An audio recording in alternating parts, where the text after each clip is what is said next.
Hoje vamos mergulhar numa das descobertas arqueológicas mais fascinantes e importantes do século XX. Uma que tocou diretamente um dos personagens mais controversos e conhecidos da história, Pôncio Pilatos. Alguma vez você já parou para pensar se as figuras que lemos nos textos antigos realmente existiram? Pois é, durante muito tempo alguns historiadores duvidaram da existência de Pilatos, relegando-o quase ao status de uma figura literária, criada para dar peso à narrativa da paixão de Cristo. Afinal, fora dos evangelhos e de algumas breves menções por historiadores como Joséfo e Tácito, não havia nenhuma prova física, nenhum vestígio material de sua passagem pela Judéia. Era como se ele fosse um fantasma na história. Mas em 1961, tudo isso mudou de forma dramática. Em Cesareia Marítima, uma antiga e gloriosa cidade portuária construída por Herodes, o Grande, na costa do Mediterrâneo, uma equipe de arqueólogos italianos liderada pelo Dr.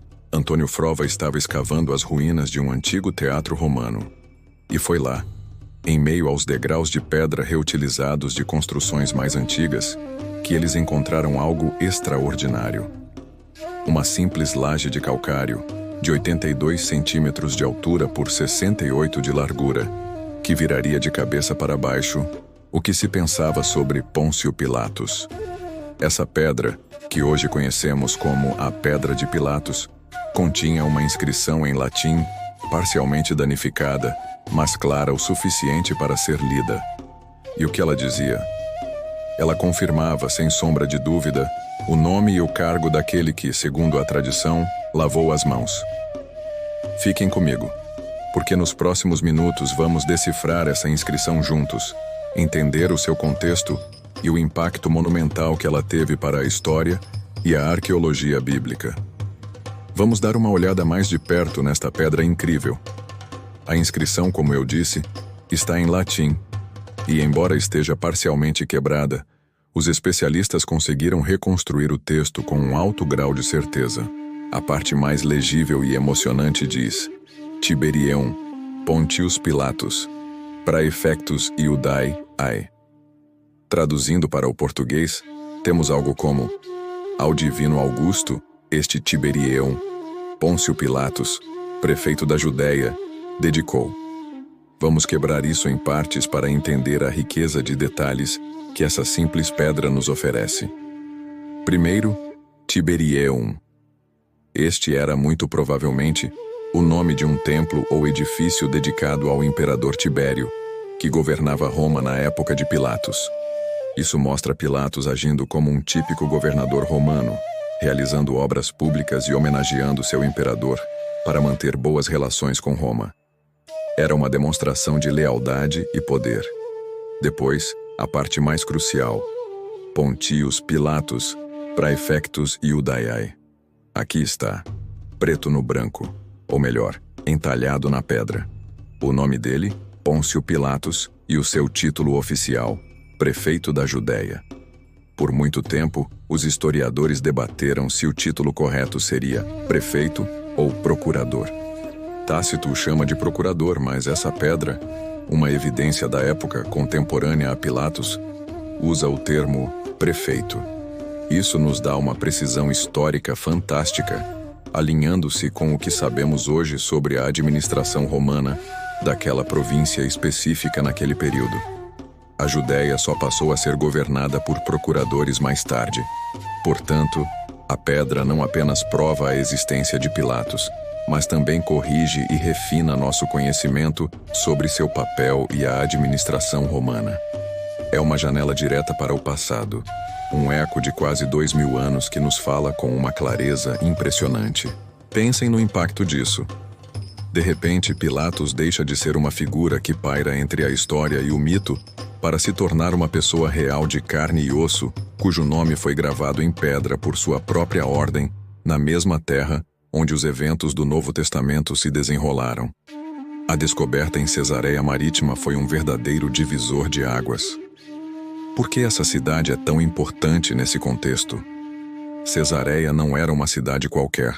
Fundada por Herodes, o Grande, e batizada em honra a César Augusto, Ela era a capital administrativa romana da província da Judéia. Era o centro do poder romano na região, a sede do governador. Jerusalém era o centro religioso e cultural judaico, mas era em Cesareia que Pilatos e os outros governadores romanos residiam e de onde governavam. Faz todo o sentido, portanto, que uma inscrição dedicada por ele a um templo para o imperador Tibério fosse encontrada justamente lá. O antigo teatro onde a pedra foi descoberta era um centro da vida social e cultural romana. O fato de a pedra ter sido encontrada ali, reutilizada como um degrau em uma reforma posterior, também nos conta uma história. Mostra como, com o passar do tempo, edifícios e monumentos perdem seu propósito original e seus materiais são reciclados. O templo, ou Tiberium, que Pilatos construiu, provavelmente caiu em desuso ou foi destruído, e suas pedras, incluindo essa inscrição valiosíssima, foram reaproveitadas para consertar a escadaria do teatro. É uma ironia da história que um ato tão mundano como consertar um degrau tenha preservado para nós uma prova tão monumental. Se essa pedra não tivesse sido virada e usada como um simples degrau, sua inscrição poderia ter sido desgastada pelo tempo e pelo uso, e teríamos perdido essa evidência para sempre. É um lembrete fascinante de como a arqueologia funciona, muitas vezes por meio de acasos e da redescoberta de objetos em contextos completamente novos. A pedra de Pilatos, portanto, conecta fisicamente o homem, o lugar e a época de uma forma que nenhum texto antigo isolado conseguiria fazer. Ela ancora a figura de Pilatos firmemente na geografia e na cronologia da Judéia do primeiro século. O impacto da pedra de Pilatos vai muito além de apenas confirmar um nome. Ela serve como um poderoso lembrete de que a arqueologia e a história podem, e frequentemente o fazem, caminhar lado a lado. Em muitos casos, a arqueologia fornece a prova física que corrobora os registros escritos. Pensem na Estela de Davi, ou Estela de Tel Dan, descoberta em 1993. Por séculos, o rei Davi também foi visto por alguns céticos como uma figura lendária, o herói de um mito fundador nacional, mas sem prova concreta de sua existência. Então, os arqueólogos encontraram essa estela, uma pedra comemorativa de um rei arameu do século IX a.C., que se gabava de suas vitórias sobre o rei de Israel e o rei da casa de Davi. Foi a primeira vez que o nome Casa de Davi foi encontrado em um contexto arqueológico, provando que, um século após sua morte, Davi era reconhecido como o fundador de uma dinastia real. A pedra de Pilatos tem um efeito semelhante. Ela pega uma figura central da narrativa da paixão, alguém cuja interação com Jesus é um dos momentos mais dramáticos dos evangelhos, e a retira do campo da fé para o campo do fato histórico comprovado. Isso não prova os eventos dos evangelhos, claro, mas demonstra que o cenário e os personagens principais descritos neles são historicamente plausíveis. O Novo Testamento descreve Pilatos como o governador romano da Judéia, e a arqueologia nos entrega uma pedra que diz Pôncio Pilatos, prefeito da Judéia. A correspondência é notável. Para historiadores, é uma peça-chave do quebra-cabeça. Para pessoas de fé, é um elo tangível com os eventos que fundamentam suas crenças. E para todos nós, é uma demonstração espetacular de como o passado pode, de repente, emergir de debaixo da terra para nos falar diretamente, confirmando, corrigindo e enriquecendo nossa compreensão da história humana. Além da pedra de Pilatos, outras descobertas arqueológicas vieram a somar ao nosso conhecimento sobre ele, pintando um quadro mais completo do homem e de seu governo. Em 2018, pesquisadores anunciaram a descoberta de um anel de sinete de bronze, encontrado décadas antes durante escavações no Herodion, uma fortaleza construída por Herodes perto de Belém. Após uma limpeza avançada e análise fotográfica, uma inscrição em grego se tornou legível no anel. E o que ela dizia? Pilato. O anel, sendo um item simples de bronze, provavelmente não pertencia ao próprio Pilatos, que usaria ouro e prata, mas sim a alguém de sua administração, talvez um funcionário de baixo ou médio escalão, que trabalhava para ele e usava o anel para selar documentos em seu nome. Mesmo não sendo um item pessoal, a descoberta é significativa. Ela mostra que o nome Pilatos estava em uso na burocracia da Judéia naquela época, associado ao poder romano. É mais uma peça que se encaixa, mais uma evidência circunstancial que fortalece o registro histórico. Outra fonte importante de informação vem das moedas. Durante seu governo, Pilatos emitiu várias moedas de bronze. A iconografia dessas moedas, ou seja, as imagens que ele escolheu para estampar nelas, é muito reveladora. Ao contrário de outros governadores, Pilatos usou símbolos que, embora comuns para os romanos, podiam ser vistos como ofensivos para a população judaica, que proibia imagens de seres vivos. Ele usou imagens de objetos de culto pagão romano, como o Simpulum, uma concha usada em libações, e o Litus, o cajado de um álgore, um sacerdote romano. Essa escolha de símbolos, que desconsiderava a sensibilidade religiosa local, está em perfeita sintonia com a imagem que os historiadores Flávio Joséfo e Filo de Alexandria pintam dele. Um líder teimoso, inflexível e que frequentemente entrava em conflito com a população judaica.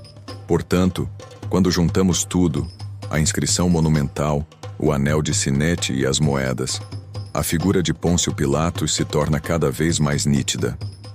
Ele não é mais uma sombra, mas um administrador romano real, com um título oficial, uma equipe trabalhando para si e que tomava decisões políticas que deixaram marcas físicas que podemos segurar e estudar até hoje.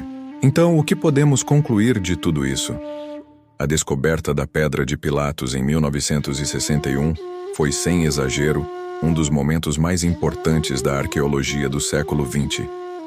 Ela transformou Pôncio Pilatos de uma figura quase mítica, cuja existência era questionada, em uma personalidade histórica inegável. Essa laje de calcário é uma prova direta, física e contemporânea de sua presença e de seu papel como a mais alta autoridade romana na Judéia durante o reinado do imperador Tibério.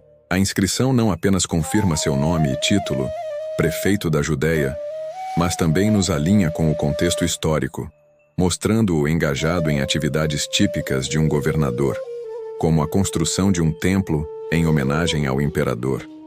Quando combinamos essa evidência primária com outras descobertas, como o anel com seu nome e as moedas que ele cunhou, emerge um retrato consistente e historicamente fundamentado. Vemos um líder que deixou uma marca indelével na província que governou, uma marca que sobreviveu por 2 milênios, escondida sob os degraus de um teatro. A história de Pilatos nos mostra a incrível sinergia entre textos antigos e a arqueologia. Um ilumina o outro. Os evangelhos nos contam uma história dramática sobre ele. A arqueologia nos mostra que o homem no centro dessa história realmente andou por aquela terra. Essa descoberta não prova a narrativa teológica, mas solidifica o palco histórico em que ela se desenrolou. E isso, por si só, é absolutamente fascinante. É um lembrete de que a história está, muitas vezes, literalmente sob nossos pés, esperando para ser descoberta e para reescrever o que pensávamos que sabíamos. Muito obrigado por terem assistido até aqui. A história por trás da Pedra de Pilatos é um exemplo perfeito de como uma única descoberta pode mudar tudo. Se você gostou de mergulhar neste mistério histórico e arqueológico, não se esqueça de deixar o seu like, pois isso ajuda muito o canal a crescer e a levar esse conteúdo para mais pessoas. E se você ainda não é inscrito, o que está esperando? Clique no botão de inscrição e ative o sininho para não perder nossos próximos vídeos, onde continuaremos a explorar as histórias mais incríveis que o passado tem a nos contar. Adoraria saber o que você achou, então deixe seu comentário aqui embaixo. Você já conhecia a Pedra de Pilatos? Qual outra descoberta arqueológica te fascina? Vamos continuar essa conversa nos comentários.